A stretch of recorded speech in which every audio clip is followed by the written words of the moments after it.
Hey, so Aaron asked me, Aaron asked me to do my. This was the level that I tested the Quartz on to sort of see what it was like the user experience compared to the time synth, and but it's really messy in the blueprint, so I don't want to show that.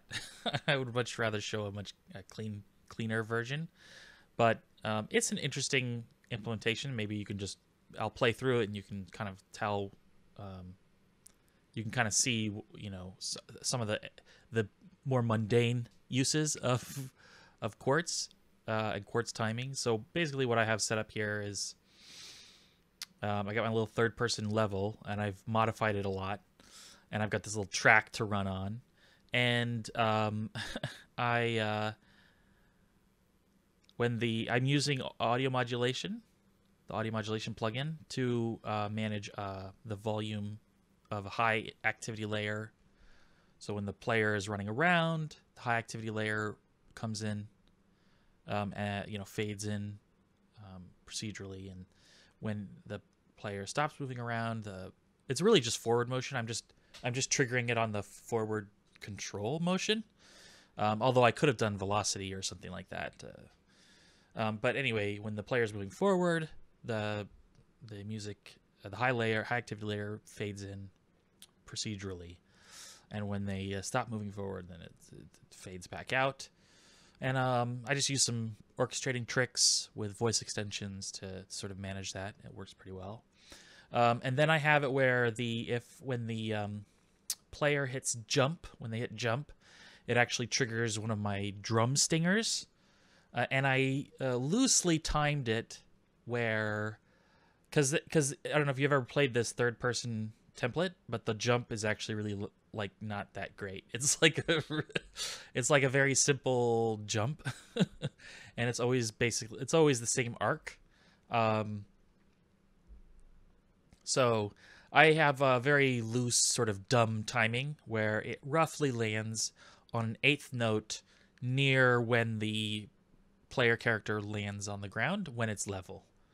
When it's a level jump, when it's like jumping up, then the character's it lands too early, and the jumping down, then the character lands too late. But it was a quick sort of implementation to try it out. And then when the player runs over this green pad or whatever, then I play a melodic line. Is another kind of stinger, and that the melodic stinger always starts on the third beat of the measure. And then when I reach the red at the end, I try to do as quick. I've been messing around with this, but I try to do like an instantaneous transition. And basically, I have an ending cue that has a 1-bar lead up, but it's just like a swell. So I've been experimenting with fading into starting into the middle of the bar, and then fading in the rest of the bar. So if I'm at the end, the swell is like really fast, and if I'm at the beginning of the bar, then the swell is very long. Which it's not 100% successful, but the music wasn't really written to be able to do that. It was just something I was experimenting with. But yeah, so you can kind of see what's going on here. Let's see.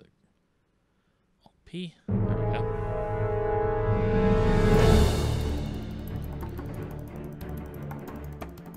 So I'm not moving around, so there's like the low activity layer. You can see the activity level I'm measuring is 0. As I start moving around, the high activity layer comes in. And then basically I'm using a lerp, an F2 interp 2 function to manage that, so you get like a nice sort of logarithmic, sort of exponential fade. And it always lags behind, which is nice. And if I were doing a more serious implementation, I might do like a slower fall and a faster increase, because that's usually how your heart rate works. And then, yeah, and if I jump,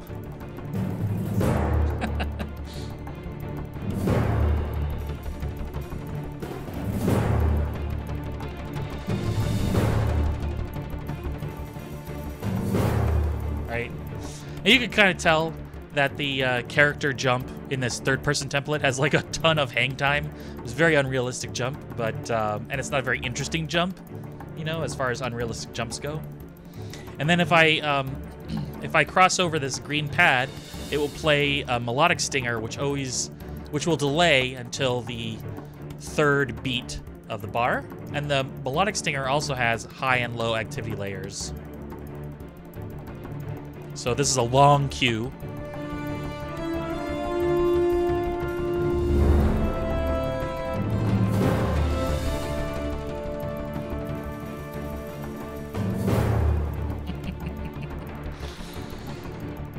And if I go over it again, you can hear, I'll stop and you can hear the low version.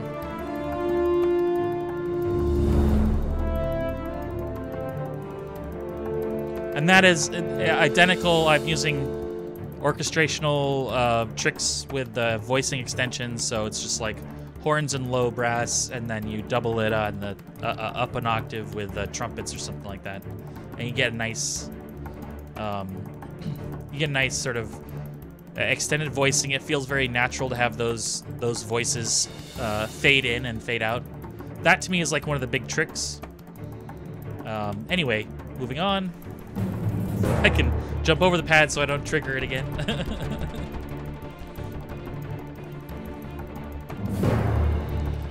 And then we'll see what this is like. Oh. So then it's my ending.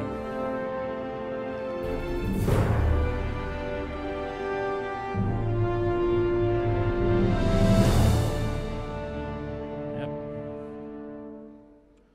So that was my little test, my test level. So yeah, I thought, you know, maybe that was interesting to you. I don't know.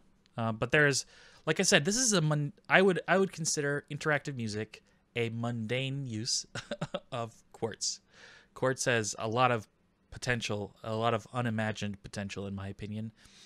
And so interactive music systems is like just the first go-to obvious choice for it. But there's just so much more that it could probably do. And so yeah, there you have an example of it in action, I guess you could say. All right, thanks.